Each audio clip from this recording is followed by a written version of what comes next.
I'm just going to ask you guys to make sure you speak into the mics if you don't mind, please. Thank you. So Noah, you've been pretty vocal about your goal of 4 gold medals at Paris. How does winning these trials in a PB time set you up for your mission at the Olympics? It's just more confidence all the way. Ran 85 in Jamaica, came out here, ran 83, tied my PR.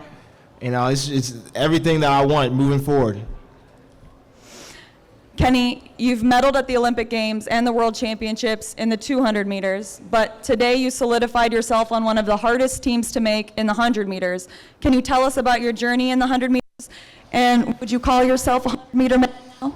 Yeah, I'll finally call myself a 100-meter man now. But, I always knew I had this in me. It was just a matter of time and when I was going to make the team. The last few years I was dealing with stuff, but this year I was healthy, and I've always said a healthy me is a dangerous me. So, I've always stepped up to the table and happy to get a PR, but, the sky's the limit. I got a lot left in the tank.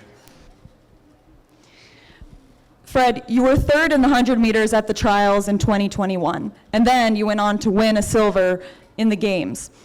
Today, you ran a big season's best of 9:88 to again take 3rd. What does that tell you about your preparation for these games, and what goals are you setting for yourself there? It's go time. Hey, the season started today, so it's on and up, forward. To all of you, you could hear a pin drop as you were settling in the blocks, and then the roar of the crowd was pretty deafening at the end of the race. Can you share with us what the atmosphere felt like for you in there tonight? What's funny is, as we were getting in the blocks, I swore I could have heard someone yell at the top of their lungs, "Let's go, Noah! Let's go, Fred! Let's go, Kitty!" And I'm like, oh, wow, look at that. All the people that guy yelled for were all on the podium now. That's pretty crazy. But it was definitely electric. It was definitely responsive. I think they all just need a little bit of a jolt. Sometimes they get a little too into the vibe, but as soon as you pay attention to them and interact with them, they get really excited, and that's what I love to see. You too? Everything. No Yeah, he worries. pretty much said everything. Great fans, great atmosphere. It was electric, and I love coming here every single year. And we always hit fast times, and that's Hayward magic. All right, I think we're going to open it up to the crowd. Natalie has the mic. Just raise your hand and. Anderson Emerald City's Mag here. Question for Fred. So you've been on a journey this year. Sponsor changes, shoe changes. You're wearing Oakley now. Can you tell us kind of the story of what you've been going through to get to this point here? I've been sponsored by Oakley, so I'm just glad to be back and upward, forward.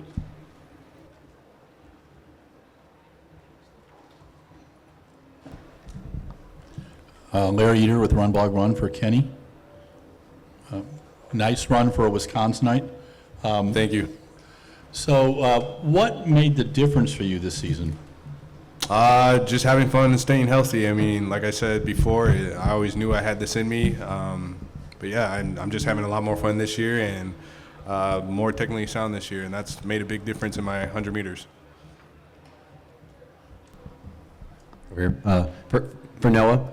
Noah, how close are you to feeling as confident in the 100 as you are in the 200 right now?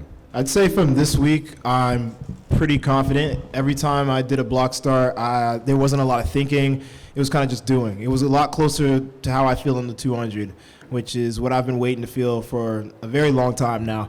And every time that I get that feeling, it makes the race that much more confident.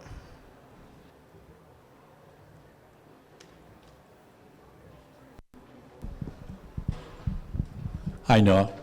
What did Coach tell you before the final? Or did he say anything to you at all? Go out there and handle business.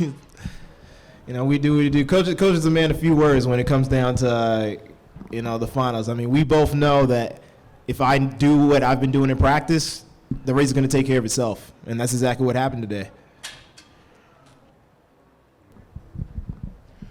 Question for Kenny. So we saw your team sweep on the women's side in the 100. Did that give you motivation for you to come out here and get this PB? Yeah, hell yeah. I was so happy to see that. We known at practice that they all had it in them and they just got the job done. So just seeing that, I was happy for Coach and them, and that definitely pumped me up for the next day. A question for Fred. you changed coaches after last season. That's a big decision to make going into an Olympic year. Or here, Fred. Why did you just choose to make that decision to change coaches, and how was the transition to a new training group this year? That's a tough question, but I feel like everything come to the end and everything come to a beginning, and this was my beginning to the end, on to something upward for my next cycle, and that's 2024 and 2028 Olympics. No, I saw you, your mom, your brother, pretty much your whole family hanging out with Snoop Dogg. What was that interaction like? Snoop Dogg, he came down after the first round of the 100, and because I knew them, NBC was setting that up a while ago, and so I didn't know if I was going to be able to read him because I had to race. But it was pretty cool. He came over. He's a really humble guy. He's really cool, really chill. I remember I asked him to do the walk-in with me, and he was like, for sure. And I was like, that's a bet. And then when we were in the car, I was like, hey man, you mind holding the briefcase? He's like, I got you. And I'm just like, wow, that's really cool to see somebody come out here, and be honest and be himself. And I'm like, I really respect that. Fred, what'd you say? What was in the briefcase?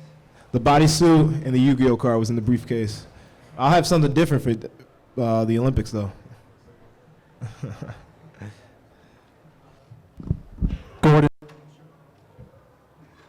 Track All Access. This is for all three of you guys. Team USA, 4x1. It's been a while since they took home gold in the Olympics. Is there anything the three of you are going to do strategically to make that change and actually bring home gold as a team? All I can say is that we just need to keep things simple and we'll get the job done. Yeah, I agree. I mean, we had a great World Relays. We're faster now. I think that proves that if we keep it the same or as close as we can to the same, we're going to see great results. This is your second Olympic team. Coach Bromley spent some time talking about. Hey, can you put the mic up? There we go. Sorry. This is your second Olympic team. Coach Brahman spent some time talking about what a frustrating year 2021 was. Yeah. How does this feel different to you? And I know it's only the first step, but contrast it. It's a completely different year. I mean, one, I'm not depressed, so that helps. And two, I feel that I've built off such an amazing year. The sucky thing about COVID is that we all had to stop the progression that we had from the previous year, from 2019. And we basically, we're on a lot of dead time. We training in parks, training at random tracks, and anywhere we could, garages. And now, coming off of 2023, I had a great year. And I built upon this year with the confidence to be able to keep going and saying, this is the blueprint was 2023, and now we're making it happen. This is basically the play, and the play is good right now.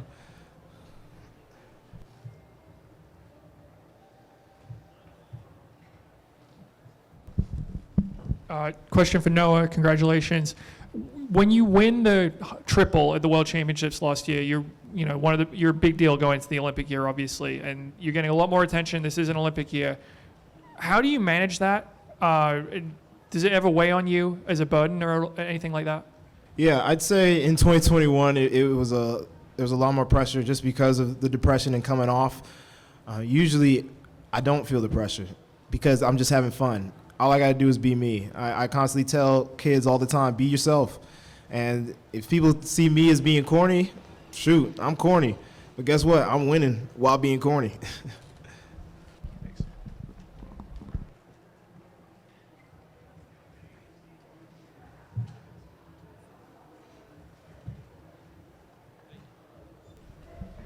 Hey Fred, Pat Graham, Associated Press over here. Sorry about that. Hey, you and Noah had a lot of fun and joking around in Budapest about the rivalry in track. I guess how important is it for track to have rivalries and just things like that? Just maybe playful banter or whatever. Competition is the thing we do, so that's what we live for is competition. So, like rivalries is there, but competition is what we love the best. It got to be nurtured right, I feel. I think I talked on it last year that sometimes rivalries can be the easy way out, and people will try to create a rivalry that's not really there. Sometimes it is really there, like Ingebrigtsen and Josh Kerr. It was 100% there. The disappointing thing was I felt on the other side when it came to telling the story of what was going on, and in the interviews and then the press conference, I'm like, yo, what's going on? Like, you guys are here and you're acting like you never met each other before. So it was like, we got to find a better way to set that up. Other than that, I'd say let's not try to force it, but, let's try to find it where it is natural and, give it as much spotlight as we can. This is the last question. Noah, so can you talk technical with us? Like, how did you feel technically about the race, coming off the semis and then in the finals here? What was the technical? Starting with the semis, I'd say each round I just gave more energy. The 60 meters, that was the goal. Win from the 60 meters each time. And each race I felt that I was able to win from the 60-meter mark. That's why I did so many 60s indoor. And I was preparing, getting faster and faster each time.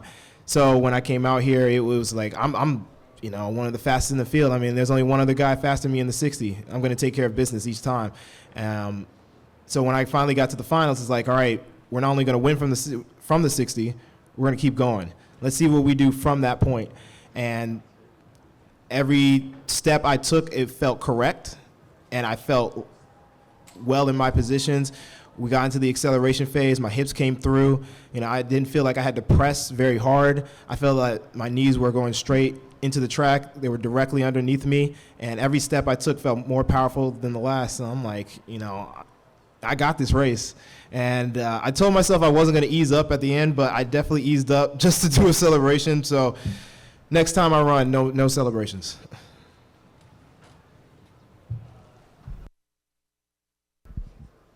That's it. All right.